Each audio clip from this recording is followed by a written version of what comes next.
टूटा है पर्थ का घमंड, जीत गई है भारत और बन गई है पहली ऐसी टीम जिसने पर्थ में ऑस्ट्रेलिया को हराया हो।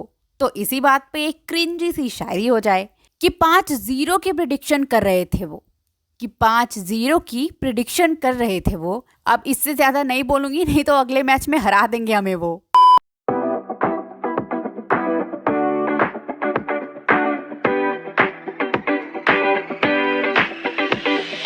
बॉर्डर गावस्कर ट्रॉफी, पहला मैच, पहला सेशन। दोपहर में 12 बजे उठने वाले लोग 7:30 बजे से टीवी खोल के बैठे हैं और पहले सेशन में 47 पे 4 विकेट हो गए। मैं तो जाने वाली थी कि नींद ही पूरी कर लेती हूँ क्योंकि ये तो नहीं देखा जाएगा मुझसे, पर फिर ऋषभ पंत आ गए तो रुक गई कि शायद कुछ हो जाए। नीतीश रेड्डी का डेब्यू मैच था। फर्स्ट इनिंग में हाईएस्ट रन स्कोरर बने और थर्ड इनिंग में 38 पे not out and fourth inning में तो एक विकेट भी मिल गई। ड्रीम डेब्यू भाई, एंड एकदम फेयरलेस बैटिंग कर रहे थे। मजा आ रहा था इनकी बैटिंग देख के। एंड इस मैच में तो केएल राहुल भी बहुत ही अच्छे दिखे। मेहनत जो की है उन्होंने वो दिख रही थी उनकी बैटिंग में। अच्छा डिफेंस कर रहे थे, बॉल को अच्छा छोड़ रहे थे, चौके लगा रहे थे और फर्स्ट इनिंग में भी काफी सही दिख रहे थे। लेकिन एक कॉन्ट्रोवर्शियल डिसीजन से उन्हें आउट दिया गया। थर्ड अंपायर ने 2 ऐसे एंगल से देखा जहां से कुछ भी पता नहीं चल रहा था। बॉल लग रही है बैट से या नहीं लग रही है, कुछ भी नहीं पता था। ऑन फील्ड अंपायर का डिसीजन नॉट आउट था, लेकिन फिर भी उन्हें आउट दिया गया।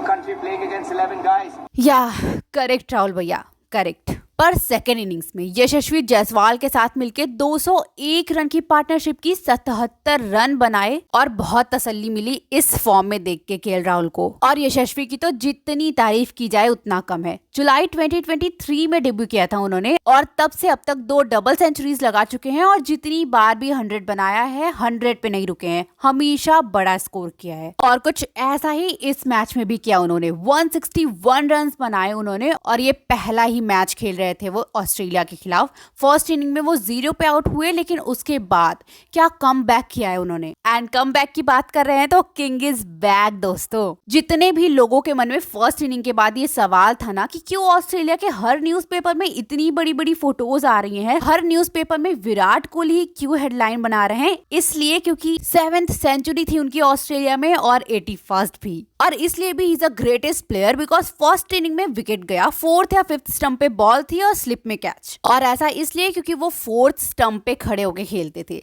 लेकिन फर्स्ट इनिंग में विकेट जाने के बाद उन्होंने सेकेंड इनिंग्स में एडजस्टमेंट की। अब वो मिडिल स्टंप पे खड़े होके खेलने लगे एंड इस एडजस्टमेंट का फायदा 81st सेंचुरी आ गई। देवदत्त पडिक्कल को भी चांस मिला था इस मैच में क्योंकि ना रोहित थे और ना ही शुभमन। दोनों ही इनिंग्स में ज्यादा कुछ कर नहीं पाए वो, क्योंकि फर्स्ट इनिंग में 23 बॉल में 0 रन पे आउट हो गए और सेकेंड इनिंग्स में भी लंच से पहले वो अच्छा खेल रहे थे, लेकिन लंच के बाद उनका विकेट गिर गया 25 रन पे। और अब शायद बीजीटी में उन्हें चांस ना ही मिले क्योंकि रोहित शर्मा पहुंच गए हैं और अगले टेस्ट तक तो शायद शुभमन भी ठीक हो जाएं। पर शायद आगे किसी टेस्ट में मौका मिले क्योंकि इंडिया ए में अच्छा परफॉर्म किया था उन्होंने। अब देखो राहुल अच्छा खेले, यशस्वी और विराट ने भी 100 बनाया, पर क्या इससे हम मैच जीत जाते? क्योंकि ये तो हुआ सेकेंड इनिंग्स में। फर्स्ट इनिंग में तो इंडिया 150 पे ही ऑल आउट हो गई थी। पर हमारे जस्सी भाई जसप्रीत बुमराह ने 5 विकेट्स लिए। सिराज और हर्षित ने भी पूरा साथ दिया। हर्षित राणा का भी डेब्यू मैच था और पहला ही ओवर उन्होंने मेडन डाला, 3 विकेट्स भी लिए और इन तीनों ने मिलकर ऑस्ट्रेलिया को 104 रन पे ऑल आउट कर दिया। और बुमराह की कैप्टनसी की तो क्या ही बात करें, क्योंकि जिस ग्राउंड पे कभी किसी ओवरसीज कैप्टन ने मैच ही नहीं जीता था, वहां पे डोमिनेट करके जीती है इंडिया।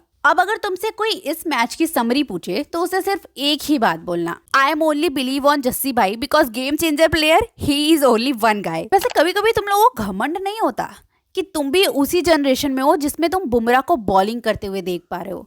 मुझे तो बहुत होता है। तो चलो, अब तो आईपीएल ऑक्शन भी खत्म हो गया है, तो बस अब 6 तारीख का इंतजार है। बस तुम लोग अब ये 5-0 या 4-1 वाला सपना वपना मत देखने लगना। अभी सिर्फ एक मैच के बारे में सोचो, 1 मैच एट अ टाइम। तो चलो अब मैं चलती हूँ, तुम लाइक शेयर सब्सक्राइब कर दो। मिलते हैं अगली वीडियो में। Thank you so much for watching, bye.